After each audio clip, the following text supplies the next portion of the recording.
నాకు 2 ప్రశ్నలకి సమాధానం కావాలా. వైఎస్ జగన్మోహన్ రెడ్డి ఇప్పుడు ప్రతిపక్ష నాయకుడిగా ఉన్నాడు. ఏంటంటే ఈ మధ్యన ఒక ఇష్యూ నడిచింది. శాంతి గారు అని ఒక ఆవిడ వచ్చారు. ఆయన హస్బెండ్ పేరు మదన్ మోహన్ గారు.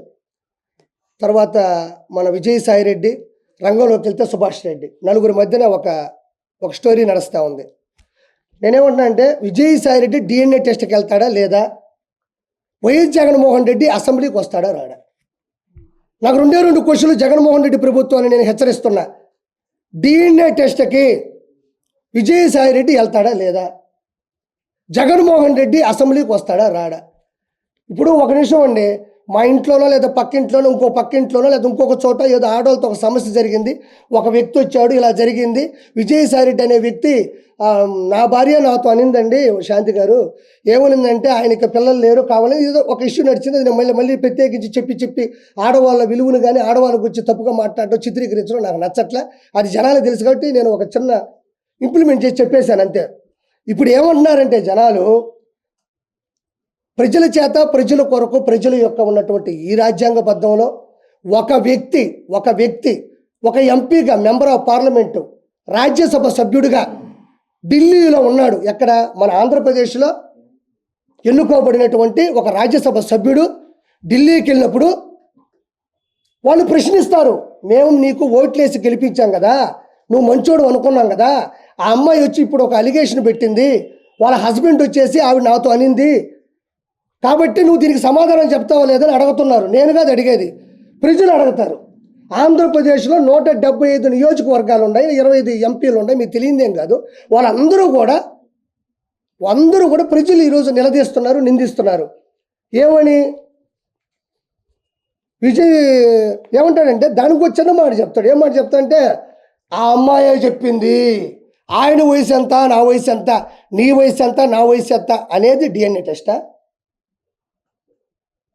నేను ఎప్పుడు తప్పే చేయను, నా పేరు విజయసాయి రెడ్డి అని గట్టిగా అరిస్తే విజయసాయి అది DNA టెస్ట్ అవుతుందా?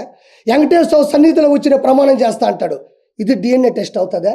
మరి అలా అనుకుంటే ఈరోజు సివిల్ కేసులు ఉన్నాయి, క్రైమ్ కేసులు ఉన్నాయి, రకరకాల హత్యాకాండ కేసులు ఉన్నాయి, 302 సెక్షన్ ప్రకారం ఉన్నారు, జీవిత ఖైదు అనిపించే వాళ్ళు ఉన్నారు.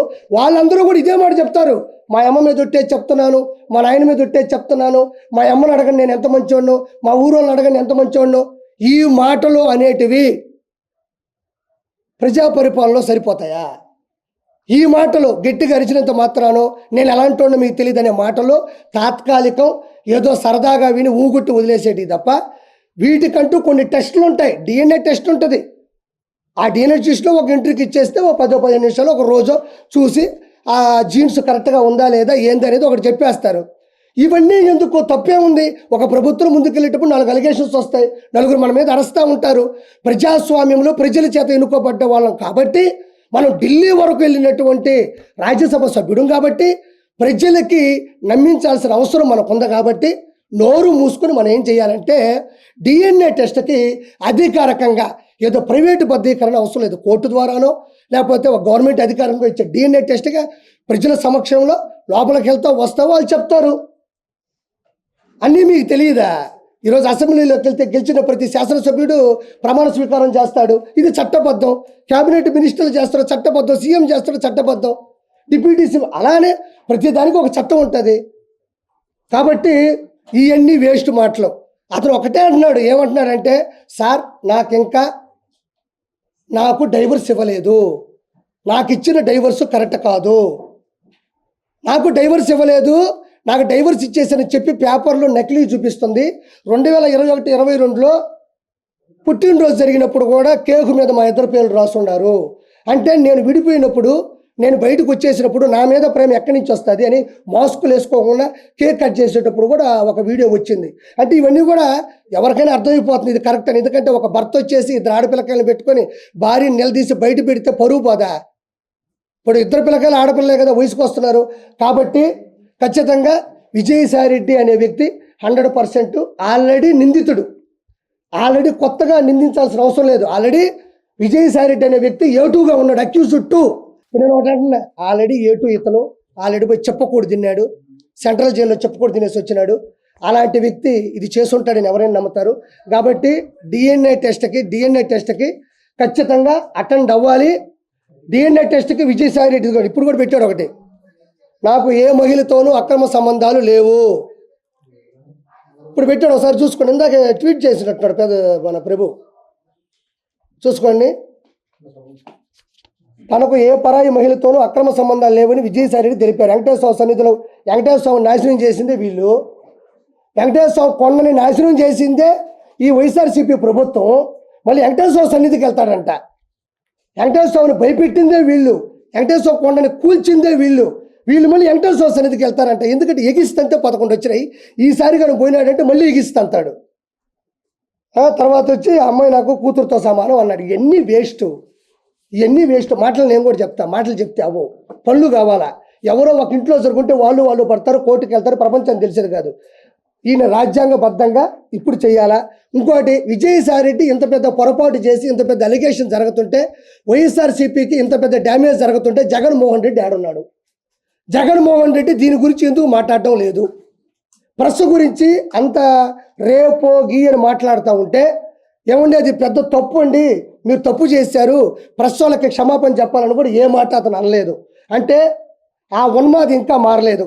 ఇంకోటి కూడా నేను చాలా గట్టిగా చెప్తున్నా, విజయసాయి రెడ్డి ఖచ్చితంగా ప్రెస్కి కంపల్సరీ క్షమాపణ చెప్పి తీరాలా.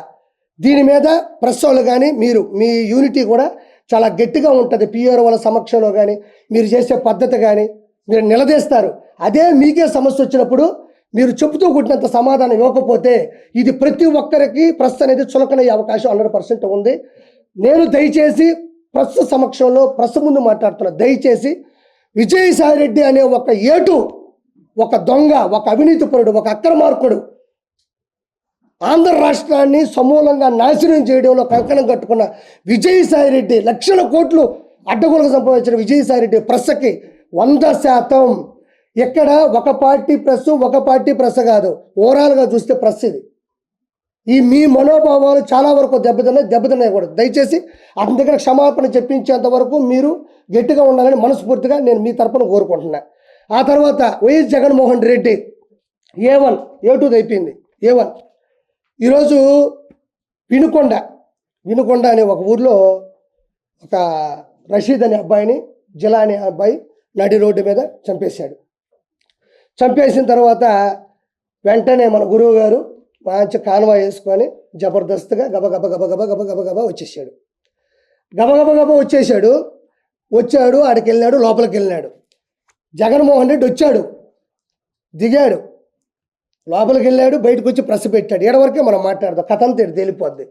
జగన్మోహన్ రెడ్డి వచ్చేటప్పుడు ఆయన కాన్వాయ్లో ఉండే ఒక బండి బాగాలేదంట, కావాలనే దిగి ఇంకో బండి ఎక్కడం. అంటే నన్ను సరిగ్గా చూసుకోవడం లేదు, నన్ను పట్టించుకోవడం లేదు, నన్ను వీళ్ళు చంపేద్దాం ట్రై చేస్తున్నారు.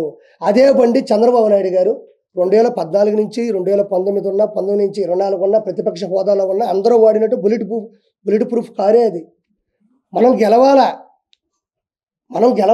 ఇప్పుడు ప్రతిపక్ష హోదా కావాలన్నా 18 సీట్లు కావాలా. మనం అలాంటి కాన్వాయ్ కావాలన్నా మనం గెలవాలా. మనం గెలవకుండా మనకు కావాలా అంటే కుదరదేడా. ఐఏఎస్ ఉంటుంది, ఐపీఎస్ ఉంటుంది, ఇక్కడ ఎమ్మెల్సీ ఉంటుంది, లేకపోతే మన ఎమ్మెల్యే ఉంటుంది, మెంబర్ ఆఫ్ లెజిస్లేటివ్ అసెంబ్లీ ఉంటుంది, లేదా మెంబర్ ఆఫ్ లెజిస్లేటివ్ కౌన్సిల్ ఉంటుంది. దాని తేడా ఉంటుంది. మనం గెలవడంలోనూ, ప్రజల చేత ఎన్నుకోబోవడంలోనూ, మన మెజారిటీ వల్ల మనకు వచ్చేటువంటి స్థాయి ఉంటుంది తప్ప, మనం గబగబా దిగేసి ప్రాంక్ వీడియోస్ చేస్తారు చూడు, గబగబా ఈ బండి దిగి ఆ బండి ఎక్కినంత మాత్రాన జగన్మోహన్ రెడ్డి చెప్తున్నా, నీకు ఎవడు కొత్త బండి ఎవడు, ప్రభుత్వం ఏదైతే నియమిస్తుందో ఆ బండే ఇస్తారు నీకు. ఒకటో పాయింట్, దాన్ని జనాల ముందు ఫోకస్ చేయడం. అంటే ప్రజలు ఒక చోట ఉంటే మనోడు ఉడికెత్తిపోతాడు. ప్రజలు ఒక చోట ఉన్నాడంటే ఉడికెత్తిపోతాడు ఆ ఉన్మాది. ఎట్ట ఉడికెత్తిపోతాడంటే వాళ్ళ ముందు చేయాలి. అంటే వాళ్ళ ముందు చేస్తే కదా, అమ్మో జగన్మోహన్ రెడ్డికి బండి తీసేసి ఆ బండి ఇచ్చారు, ఆ బండిలో చంపేస్తారేమో అందుకని ఇంకో బండి ఎక్కాడు అనేది అక్కడ చిత్రీకరించడానికి ట్రై చేశాడు. ఇది ఒకటో పాయింట్, జనాలు తెలుసుకోవాలా. రెండో పాయింట్, వచ్చిన తర్వాత ఏం చేశాడు, బండి డోర్ తీసి చక్కగా నోరు ఓపెన్ చేసి ఇలా పెట్టి